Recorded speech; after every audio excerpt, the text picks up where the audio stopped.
If you've been wondering how to make an array in Tinkercad, you're in the right place. In this video, I'm going to show you the fastest way to create repeated shapes in Tinkercad using Smart Duplicate, which works like an array tool even though there isn't a separate array button in the standard 3D design editor. This is one of those tricks that can save you a ton of time when you're building rows of holes, patterns of blocks, or evenly spaced components for your design. So if this helps you out, make sure to hit that like button and subscribe for more quick Tinkercad tutorials. Let's jump in. First, open your Tinkercad 3D design workspace and select the shape or object you want to repeat. This could be a box, a cylinder, a hole shape, or any custom part you've already created. Once your object is selected, press Ctrl and D on Windows or Command and D on Mac. At first, it may look like nothing happened, but that's completely normal. Tinkercad has duplicated the object, and the copy is sitting directly on top of the original. Now comes the key part. Without clicking anywhere else, move that new copy to the position where you want the next item in your array to go. You can drag it with your mouse, or if you want more precision, use the arrow keys on your keyboard. For example, if you want a row of evenly spaced objects, move the copy exactly 20 millimeters to the right, or whatever spacing works best for your project. The important thing is that Tinkercad remembers that last movement. Once the second object is in place, press Ctrl and D again, or Command and D again on Mac.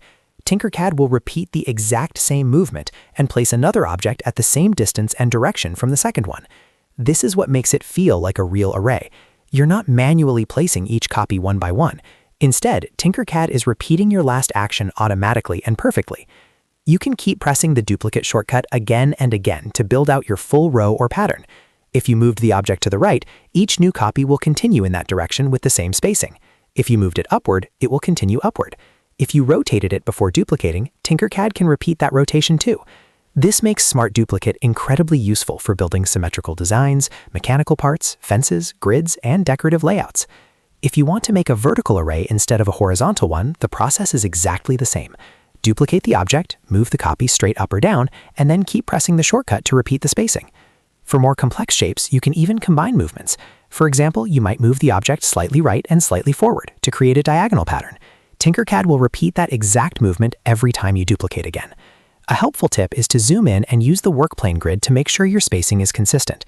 If you want everything aligned perfectly, you can type exact measurements in the Move tools instead of dragging freely. That way, your array stays clean, accurate, and professional looking. This is especially important when you're designing parts that need to fit together later.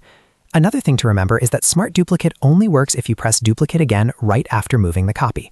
If you click somewhere else or select a different object, Tinkercad may forget the action you want to repeat. So the best workflow is simple. Duplicate, move, duplicate again, and keep repeating until your array is complete. So even though Tinkercad doesn't have a dedicated array button in the basic editor, Smart Duplicate gives you the same result in a quick and easy way. Once you get used to it, you'll be able to create repeated patterns much faster than placing every object manually. That means less frustration and a lot more time saved in your designs. If this tutorial helped you, please give it a like and subscribe for more Tinkercad tips, shortcuts, and beginner-friendly walkthroughs. Thanks for watching, and I'll see you in the next video.